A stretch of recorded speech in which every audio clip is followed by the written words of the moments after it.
welcome to ICICIdirect. Joining us today in budget analysis is none other than Ms. Unnikrishnan, industry leader and a veteran at budget reading.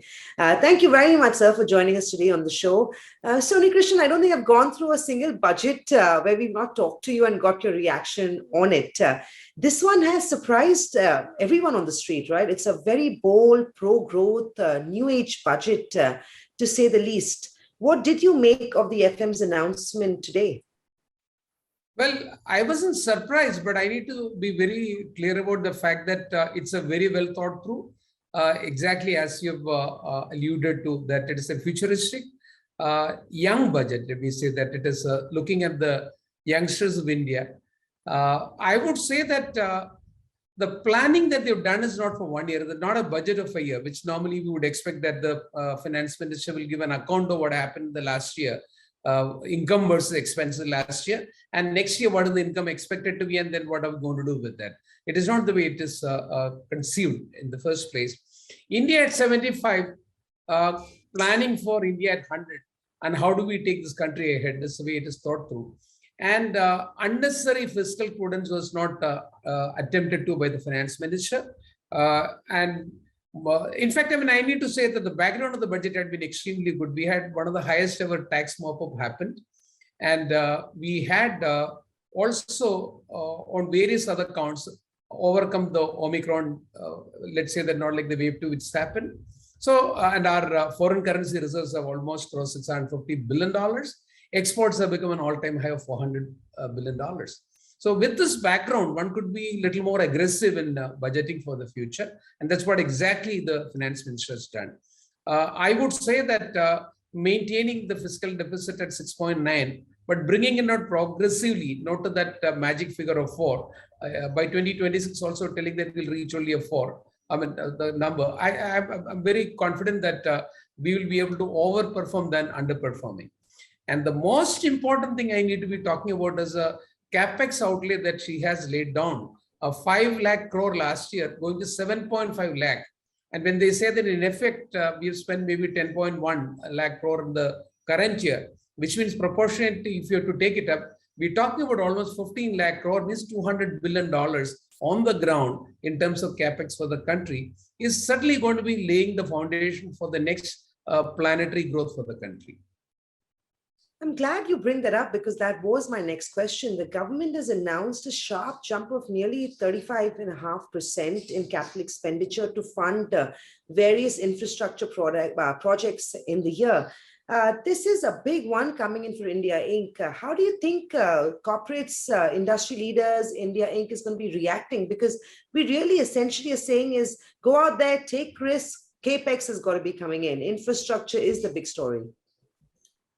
See, I would say a country like India, at the stage that we are in, predominant part of the capex is always led by the government. So when the government spends, say, the $200 billion, what happens is that it has got a trickle-down effect of that. So the entire money passes through the primary sectors of steel, cement, equivalent of that, and then it will pass on to up to the consumer.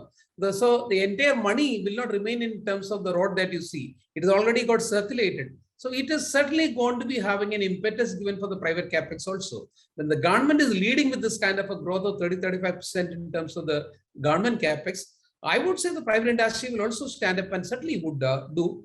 As such, the ground level, I've been seeing a lot more of drawing board level and placement of order level, contract level in the various long-term industries. See, the short-term capex cycle industries like food processing, or maybe light chemicals, light engineering, where from the date when you decide to go for a project, the entire thing can be completed within maybe 12 to 24 months, they can always be current.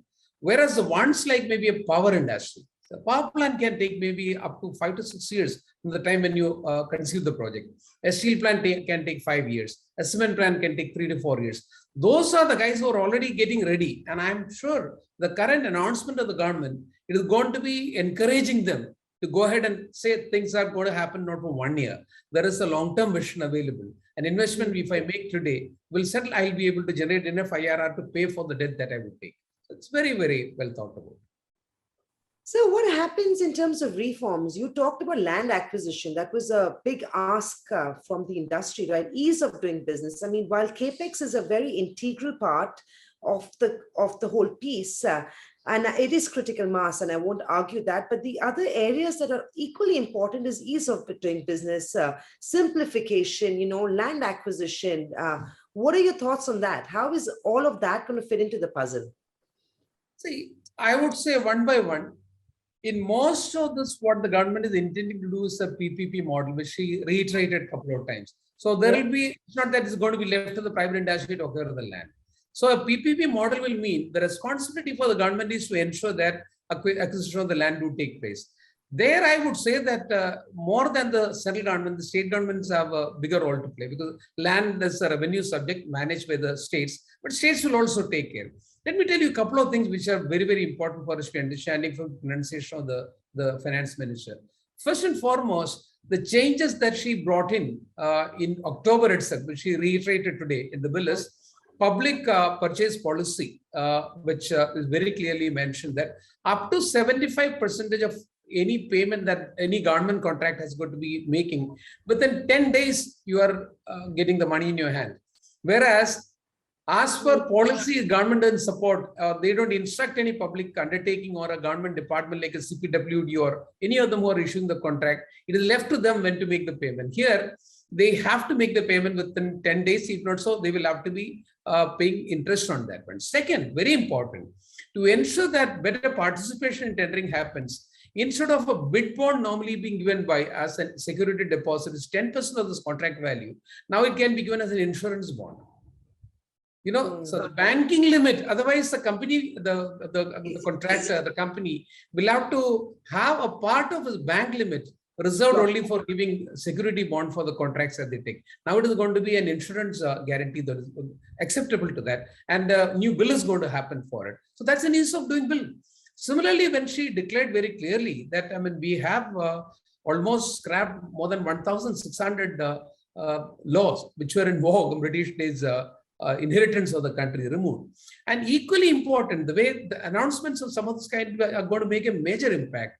For example, if there is an error committed by an individual or an organization in submitting the income tax, and today if something is found out later, it's a criminal charge against you as if you've hidden the income. But you have 2 more years available if voluntarily on your own, if you have to come across that you committed a mistake or something is brought up, then within 2 years you can refile it and pay maybe you may have to pay a little of interest for the money that is delayed in payment.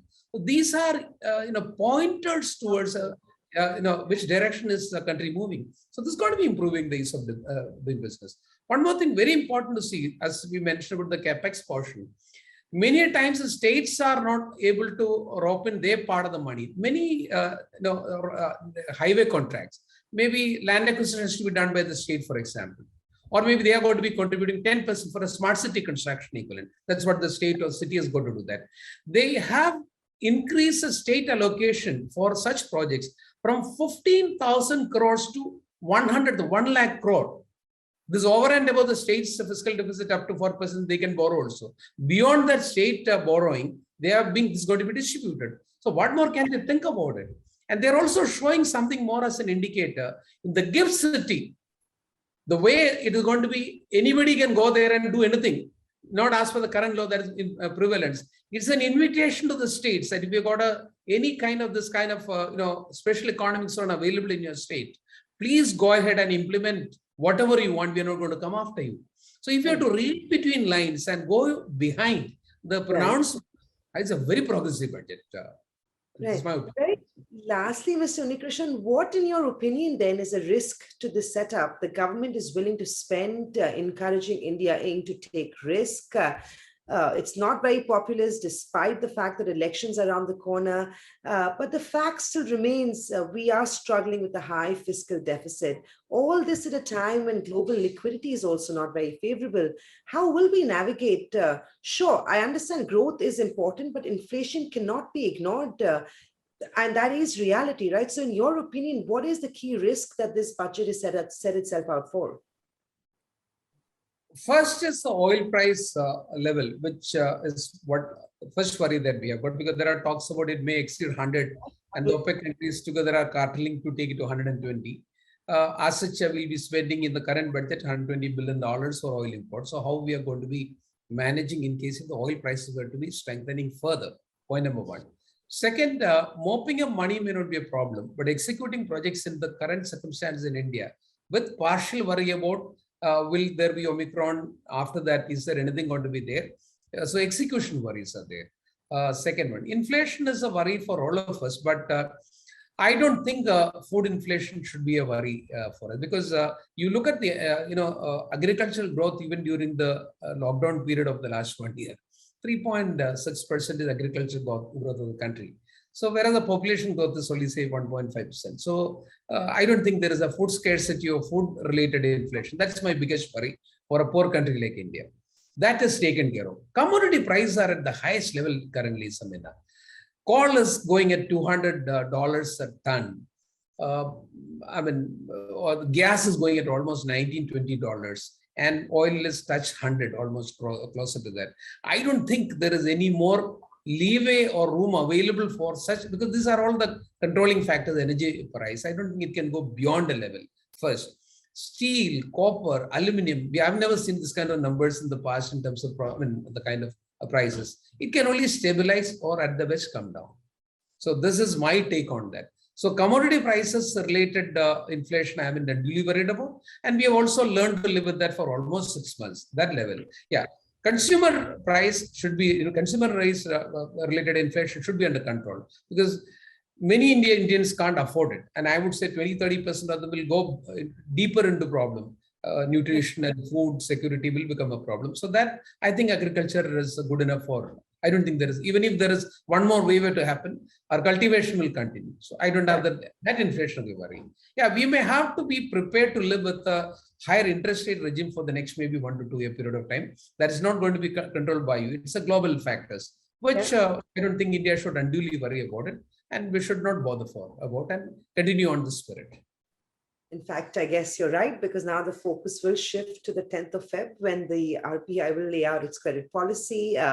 Of course, the backdrop being higher rates by the Fed and maybe 3 to 4 more rate hikes as we go along the year.